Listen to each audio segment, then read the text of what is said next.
నమస్కారం city news కి స్వాగతం ముందుగా ముఖ్యాంశాలు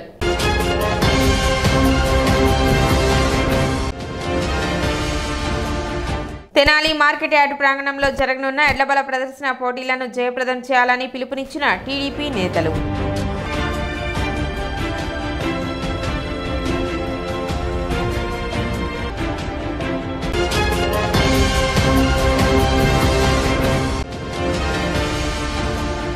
అర్చక సంక్షేమానికి కృషి చేస్తున్న రాష్ట్ర ప్రభుత్వానికి కృతజ్ఞతలు అర్చక సేవా సంఘం రాష్ట్ర అధ్యక్షులు నారాయణ వేణుగోపాల్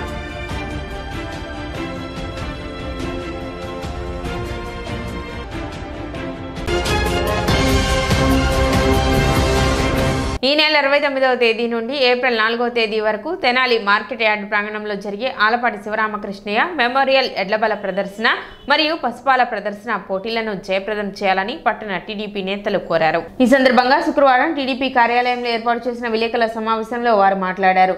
టీడీపీ ఆవిర్భావ దినోత్సవం నుండి ఎమ్మెల్సీ ఆలపాటి రాజేంద్ర ప్రసాద్ జన్మదినోత్సవం వరకు తెనాలిలో మునుపెన్నడూ లేని విధంగా జరిగే ఈ ఎడ్లవాల ప్రదర్శన మరియు పసుపాల ప్రదర్శన పోటీలకు రైతులు తెనాలి పరిసర ప్రాంత ప్రజలు తరలివచ్చి జయప్రదం చేయాలని వారు విజ్ఞప్తి చేశారు. వ్యవసాయ మార్కెట్ యార్డులు జరగబోతూ ఉన్నాయి. రేపు నాదెండ్ల మనోహర్ గారి చేతుల మీదుగా ఎడ్ల బల ప్రదర్శన పోటీలు, అట్లాగే వ్యవసాయ విజ్ఞాన స్టాల్స్ని నక్క ఆనంద్ బాబు గారి చేతుల మీదుగా రేపు ప్రారంభించుకోబోతూ ఉన్నాం. ప్రతిరోజు సాయంత్రం 5 గంటలకు దిగునవుతుంది, 10 గంటల వరకు జరుగుతుంది. ఇందులో 2 పళ్ళ విభాగం అని, 4 పళ్ళ విభాగం అని, 6 పళ్ళ విభాగం అని, అట్లాగే సబ్ జూనియర్స్ అని, జూనియర్స్ అని, సీనియర్స్ అని చాలా ఉత్కంఠగా జరుగుతుంది. ఈసారి కొత్తగా సీనియర్స్లో మొట్టమొదటి ప్రైజ్ బ్రహ్మాండమైన బుల్లెట్ పెట్టారు. ఆ పాల ప్రదర్శన కూడా చాలా ఆనందంగా ఉంటుంది. అది కూడా వచ్చి అందరూ తిలకించి రైతు అన్నలందరూ కూడా వచ్చి అందరూ ఈ జయప్రదం చేయాలని చెప్పాను.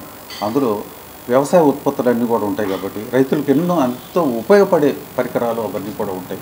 వాటిని అన్నిటిని కూడా తిలకించాలని చెప్పని కోరుకుంటూ 29వ తేదీ ఉదయం 9 గంటలకల్లా తెనాలిలో ఉన్న 40 వార్డులు, తెనాలి నియోజకవర్గంలో ఉన్న 40 గ్రామాలు, ప్రతి వార్డులో ప్రతి గ్రామంలో కూడా ఫ్లాగ్ హాస్టింగ్ చేయమని స్టేట్ పార్టీ ఆదేశం. అలాగే ఆలపాటి రాజేంద్ర ప్రసాద్ గారు ఇంతకుముందే చెప్పారు. వారి సూచనల మేరకు రేపు ఉదయం 9 గంటలకల్లా 40 వార్డుల్లో ఫ్లాగ్ హాస్టింగ్ చేసుకొని తర్వాత 10 లోపు పార్టీ ఆఫీస్కి వస్తే అన్ని వార్డుల్లో అయిపోయిన తర్వాత మనం కూడా ఇక్కడ ఫ్లాగ్ హాస్టింగ్ చేసుకున్నాం. కార్యక్రమంలో పార్టీ పట్టణ అధ్యక్షులు తాడిపేని హరిప్రసాద్, రాష్ట్ర Padmashali welfare corporation director Jonnadula Mahesh, Appisetti Venkateswararao, Mallavarapu Vijay, Anjaneyulu, Phanidapa Durga, Dappalapudi Shyam, Mulapudi Venkat, Tava Prasad, Y Sambasivarao, Kaveti Venu తదితరులు పాల్గొన్నారు. 29/3/2025 సంవత్సరం రేపటి రోజున తెలుగుదేశం పార్టీ ఆవిర్భావ దినోత్సవాన్ని పురస్కరించుకొని గతంలో 7 సంవత్సరాలు ఆలపాటి రాజేంద్ర ప్రసాద్ గారి ఆధ్వర్యంలో ఆలపాటి శివరామకృష్ణయ్య మెమోరియల్ ట్రస్ట్ ద్వారా ఎడ్ల బల ప్రదర్శన, పశుపాల ప్రదర్శన గతంలో 7 సంవత్సరాలు నిర్వహించడం జరిగింది. రేపు 8వసారిగా తెనాలిలో ఈ కార్యక్రమాన్ని ఏర్పాటు చేయడం కూడా జరిగింది. ఆనవాయితీగా తెలుగుదేశం పార్టీ ఆవిర్భావ దినోత్సవం రోజున ఈ కార్యక్రమాన్ని ప్రారంభించుకొని వారం రోజుల పాటు దిగ్విజయంగా నిర్వహించుకొని ఏప్రిల్ 4వ తేదీన మన ప్రియతమ నేత ఉమ్మడి కృష్ణా గుంటూరు జిల్లాల ఎమ్మెల్సీగా ఎన్నికైనటువంటి మన డెల్టా టైగర్ ఆలపాటి రాజేంద్ర ప్రసాద్ గారి జన్మదినోత్సవాన్ని అత్యంత వైభవంగా రేపు మార్కెట్ యార్డ్లో 4వ తేదీ నిర్వహించుకోవడం జరుగుతుంది. ఈ నెల 30వ తేదీన ప్రభుత్వం నిర్వహించనున్న ఉగాది పురస్కారాలలో అందచేయనున్న అవార్డులు తెనాలి కాటూరి శిల్పశాలలో రూపొందించడం అభినందనీయమని మున్సిపల్ కమిషనర్ బండి శేషన్న అన్నారు. శుక్రవారం ఆటనగర్లోని కాటూరి ఆర్ట్ గ్యాలరీలో ఏర్పాటు చేసిన అవార్డులను ఆయన సందర్శించారు. ఈ సందర్భంగా ఆయన మాట్లాడుతూ తెలుగు కొత్త సంవత్సరం పురస్కరించుకొని ఉగాది పురస్కారాలు జరుపుకోవడం, ఇందులో భాగంగా వివిధ రంగాలలోని ప్రముఖులకు నూతన సంవత్సర ఉగాది పురస్కారాలను అందచేయడం, ఆ అవార్డులు తెనాలి కాటూరి శిల్పశాలలో రూపొందించడం గర్వకారణం అన్నారు. తెలుగు తల్లి హంస అవార్డులు మన ప్రాంతంలో తయారు కావడం సంతోషించదగ్గ విషయం అన్నారు. కార్యక్రమంలో శిల్పులు కాటూరి వెంకటేశ్వరరావు, కాటూరి రవిచంద్ర, కాటూరి శ్రీహర్ష తదితరులు పాల్గొన్నారు.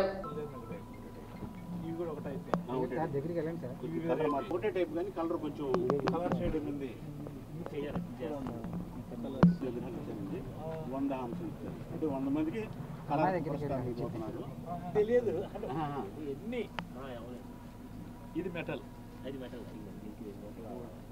రీడింగ్ వస్తా ఇక్కడ రండి.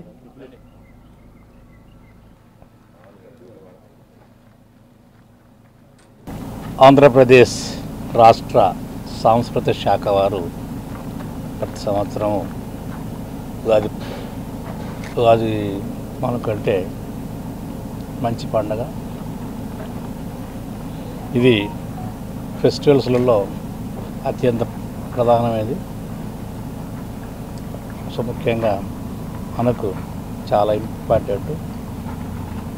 ఈ పండుగకు రాష్ట్ర ప్రభుత్వం వారు ఉగాది పురస్కారాల ఆ పేరుతో తెలుగు సంవత్సరం కాబట్టి రాష్ట్రంలో ఉన్నటువంటి వివిధ రంగాలలో ఉన్నటువంటి ప్రతి ఒక్కరిని కూడా నిష్ణాతులు ఎవరైతే ఉంటారో వారిని సన్మానిస్తూ సత్కరిస్తుంటారు.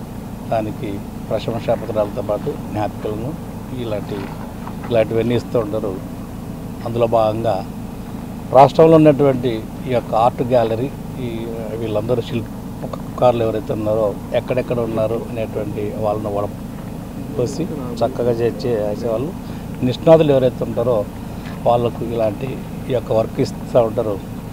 ఈ వర్క్ గత కొన్ని సంవత్సరాల నుంచి మన పట్టణానికి సంబంధించినటువంటి శ్రీ కాటూరి వెంకటేశ్వర గారు రావడం అనేది ఆనందం, సంతోషం అండ్ గర్వ కారణం.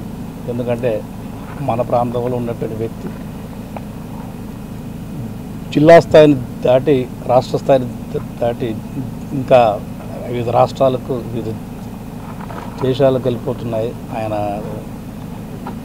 చేసేటువంటి ఈ కార్యక్రమాలు. ఈరోజు గమనిస్తే ఇంకా ఇన్ని రకాలైనటువంటి తెలుగు తల్లి విగ్రహాలు కావచ్చు, హంసలు కావచ్చు, వీటినన్నింటినీ కూడా అతి తక్కువ సమయంలోనే అత్యంత క్వాలిటీతోటి రాష్ట్ర ప్రభుత్వం వారు, సంస్కృతి శాఖ వారు అడిగినటువంటి ఆ యొక్క ఏదైతే వాళ్ళు చెప్పారో దాని ప్రకారంగా తక్కువ సమయంలోనే ఈరోజు వారికి అందించేటువంటి శక్తి సామర్థ్యాలు వీరికి ఉన్నాయంటే అది చాలా గొప్ప విషయం. సో వారు ఎంతో అభినందనీయులు. ఇప్పుడు ప్రదర్శనకు పెట్టిన హంసలు, హంసలు కానివ్వండి, తెలుగు తల్లి విగ్రహాలు కానివ్వండి, రాష్ట్ర ప్రభుత్వం మరి ఉగాది సందర్భంగా కొంతమంది నిష్ఠాతుల్ని వివిధ రంగాల్లో సేవ చేసిన వాళ్ళని గుర్తించి మళ్ళీ కళారత్నతోటి ఉగాది పురస్కారంతో సత్కరించడం జరుగుతుంది. మరి ఈ తెలుగు రాష్ట్రాలు విడిపోయిన తర్వాత ఈ పురస్కారాలు మరి ఆంధ్రప్రదేశ్లోని చేద్దాం, ఎవరు చేస్తారు ఈ పురస్కారాలన్నీ అంటే కల్చరల్ డిపార్ట్మెంట్ దృష్టికి మా పేరు వచ్చింది. వారు మమ్మల్ని సంప్రదించి మరి తెలుగు తల్లి విగ్రహాలు కానీ పురస్కారాలు, హంస పురస్కారాలు కానీ మీరు చేస్తారంటే మేము చేస్తామని ముందుకు వచ్చాం. అలాగే 2 సంవత్సరాలు మేమే చేసి మరి గవర్నమెంట్కి ఇవ్వడం జరిగింది. ఆ తదుపరి గవర్నమెంట్ మారిన తర్వాత అవార్డులు వేరే పేరు మీద ఇవ్వడం జరిగింది. ఈ ఉగాది పురస్కారాలు ఆగిపోయినాయి. మళ్ళీ ఇప్పుడు ఆంధ్రప్రదేశ్లో మళ్ళీ కొత్త గవర్నమెంట్ వచ్చిన తర్వాత, తెలుగుదేశం ఉమ్మడి ప్రభుత్వం వచ్చిన తర్వాత వాళ్ళు మళ్ళీ ఇటీవలే పాత పద్ధతిని కొనసాగిస్తూ ఉగాది పురస్కారాలు, కళారత్న అవార్డులు ఇవ్వాలని నిర్ణయించుకొని మళ్ళీ ఇంతకుముందు మేమే చేశాం కాబట్టి మమ్మల్ని సంప్రదించి వాటిని అతి తక్కువ టైం ఇచ్చి వాళ్ళు చేయటం కోరింది, వాటిని చేసేవలసిందిగా కోరారు.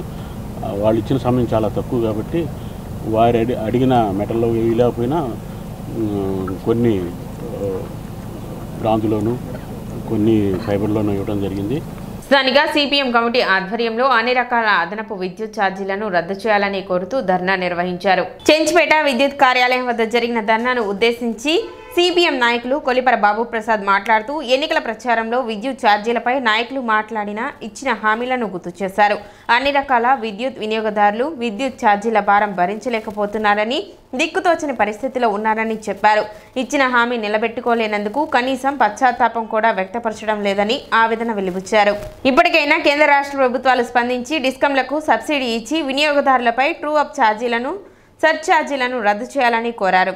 వాడుకున్న విద్యుత్ యూనిట్ల కన్నా ఎక్కువ బిల్లు వస్తున్నదని, అప్పుడు అధికారంలో ఉండేటువంటి ప్రభుత్వం పట్టించుకోవట్లేదని, మేము అధికారంలోకి వస్తే ఈ అదనపు భారాన్ని లేకుండా చేస్తామని, విద్యుత్ ఛార్జీలని తగ్గిస్తామని, అట్లాగే స్మార్ట్ మీటర్లు మార్చాల్సిన అవసరం లేదని, అక్కడక్కడ ఎవరైనా స్మార్ట్ మీటర్లు బిగించడానికి వస్తే వాటిని పగలగొట్టండి, వీటి మీద కోర్టుకు వెళ్తామని చెప్పేసి చెప్పినటువంటి ప్రభుత్వం, కూటమి ప్రభుత్వం ఇవాళ పెరిగిన విద్యుత్ ఛార్జీల మీద మాట్లాడకపోవటం చాలా బాధాకరం. ఇక నుంచి ప్రతి ఇంట్లోనూ విద్యుత్ వాడకం విపరీతంగా పెరుగుతుంది. పెరుగుతున్నటువంటి వాడకానికి అదనంగా మోయలేనటువంటి బిల్లులు రాబోతున్నాయి. ఈ స్మార్ట్ మీటర్ల పేరుతోటి బిగుతున్నటువంటి ఎనర్జీ మీటర్లు ఏవైతే ఉన్నాయో ఆ మీటర్లు బిగించిన చోట గతం కన్నా డబల్ రీడింగ్లు వస్తూ ఉన్నాయి. ఆ స్మార్ట్ మీటర్ల మహత్యం ఏంటి అర్థం కావట్లేదు. అందుకని ఆ స్మార్ట్ మీటర్లు బిగించడాన్ని ఆపాలని చెప్పేసి ఎన్నికలకు ముందు ప్రభుత్వం ఇచ్చినటువంటి హామీ ఏవైతే ఉన్నాయో ఆ హామీని నిలబెట్టుకోవాలి అని అంటే డిస్కమ్లు ఏవైతే ప్రపోజ్ చేశారో, డిస్కమ్లు పెట్టినటువంటి బడ్జెట్ ఏదైతే ఉందో ఆ అదనపు ఖర్చులు కేంద్ర ప్రభుత్వం రాష్ట్ర ప్రభుత్వం భరించాలని, ఆ రకంగా భరించితేనే ఈ రాష్ట్రంలోని వినియోగదారులు అన్ని రకాల వినియోగదారులు విద్యుత్తును వాడుకోవడానికి అవకాశం ఉంటుందని కేంద్ర రాష్ట్ర ప్రభుత్వాలు దృష్టి సారించాలని చెప్పేసి కోరుతూ రైతు సంఘం జిల్లా ఉపాధ్యక్షులు ములకా శివసామిరెడ్డి మాట్లాడుతూ వ్యవసాయ పంప్సెట్లకు మీటర్లు అవసరమా అని ప్రశ్నించారు. గతంలో లోకేష్ పయ్యావుల కేశవ ప్రకటనలు గుర్తు చేశారు. ఈ విధంగా మాట మారిస్తే రైతులు ఏమవ్వాలని ప్రశ్నించారు. జనం మీద గుండు గుత్తగా ఇవాళ విపరీతమైన విద్యుత్తు భారాలు మోపుతున్న పరిస్థితిని మనం చూస్తున్నాం. మేము గత వారం రోజు నుంచి కూడా ప్రజాక్షేత్రంలో తిరుగుతుంటే ప్రజలు లబోదిబోమంటున్నారు. వాళ్ళు కాలిన కరెంటు ఛార్జీ 240 రూపాయలు అయితే దానికి అదనంగా 480 రూపాయలు, 600, 900 ఈ విధంగా బిల్లులు వస్తుంటే ఏ విధంగా మేము ఈ బిల్లులు చెల్లించాలని బాధ ఆవేదన వ్యక్తపరుస్తున్నారు. షాపులకి చిన్న చిన్న షాపులకు కూడా బలవంతంగా స్మార్ట్ మీటర్లు బిగించారు. ఈ స్మార్ట్ మీటర్లు బిగించడం వలన ఏమన్నా ప్రయోజనం ఎవరికి ఉందంటే ఇవాళ ఈ ప్రభుత్వానికి ఉంటుందేమో, ప్రజలకి మాత్రం కూడా భారం ఎక్కువైపోతున్న పరిస్థితి ఉంది. రైతాంగం కూడా వినియోగదారులు కూడా అప్రమత్తంగా ఉండాలి. ఇదేదో సిపిఎం సిఐటియును కార్మిక సంఘాలకి సంబంధించింది కాదు, మొత్తం లక్షలాది మంది ప్రజానీకానికి సంబంధించిన భారం. ఈ భారాలకి వ్యతిరేకంగా వ్యవసాయాన్ని కాపాడుకోవాలి. విద్యుత్ భారాల నుంచి ప్రజలు తప్పుకోవాలి అంటే పోరాటం తప్పితే మరొక మార్గం లేదు. కార్యక్రమంలో సిఐటియు నాయకులు Sheikh Hussain Vali, G Venkata Subbaiah, K Ravikumar, K Srinivasarao, Muralikrishnareddy, Pavan, Tejareddy, Kurra Venkataramana, Y Prasad, CH Anjaiah, V Lakshminarayana Shetty, Yesobu తదితరులు పాల్గొన్నారు. డివిజనల్ ఎగ్జిక్యూటివ్ ఇంజనీర్ వి చిరంజీవిని కలిసి మెమరాండంను అందజేశారు. విద్యుత్ ఛార్జీలు పెరగడం అంటే స్మాల్ సైజ్ చిన్న చిన్న పరిశ్రమలన్నీ మూతపడిపోవడమే. ఇప్పటికే ప్రభుత్వ విధానాల వలన ఒక్క మాదిరిగా నడిచే పరిశ్రమలు కూడా నడవక నిరుద్యోగులైపోయి రోడ్ల వెంట తిరుగుతున్నారు. కరోనా తర్వాత మరీ బాగా దెబ్బతినిపోయి ఉన్నారు.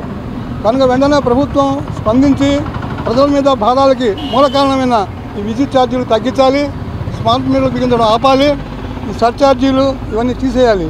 లేక లేని ఎడల ప్రభుత్వానికి గతం కూడా గుర్తుండి ఉంటుంది. గతంలో చంద్రబాబు నాయుడు గారి ప్రభుత్వం పోవడానికి కారణం గతంలో 2000 సంవత్సరంలో విద్యుత్ ఛార్జీలు పెంచడం కూడా ఒక కారణం కూడా గుర్తుపెట్టుకోండి. 24 సంవత్సరాల క్రితం ఏదైతే జరిగిందో అదే పరిస్థితి మళ్ళీ ఈ రాజు పునరావృతం కాకుండా చూసుకోవాల్సిన బాధ్యత ఈ రాష్ట్రంలో ప్రభుత్వానికి ఉంది. ఇప్పుడు ఒక చిన్న విరామం.